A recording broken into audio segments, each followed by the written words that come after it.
Danny the dirty soil. Keep our soil clean. Danny was a patch of soil beside a happy little garden. One day, people threw plastic, bottles, and wrappers on him. Oh no, sighed Danny. I'm getting dirty. More and more garbage covered Danny. The flowers could not grow well. The worms moved away because they needed clean soil. Danny felt lonely. The little seeds wanted to grow, but the dirty soil made it hard. I need clean, healthy soil, whispered a tiny seed. Danny wished someone would help. The colorful garden became dull. Butterflies stopped visiting. Even the birds flew somewhere else. Danny missed the happy garden.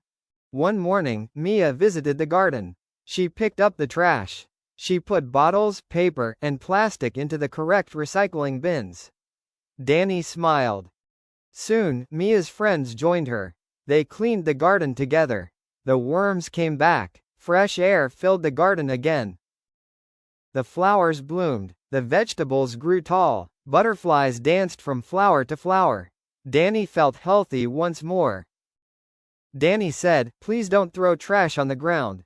Clean soil helps plants, animals, and people." Everyone promised to help protect nature. Now the garden was bright and beautiful. Children played happily. The birds sang cheerful songs. Danny felt proud to be clean. Danny smiled and said, "When we care for the soil, we care for our earth." Everyone cheered, "We will always keep our soil clean."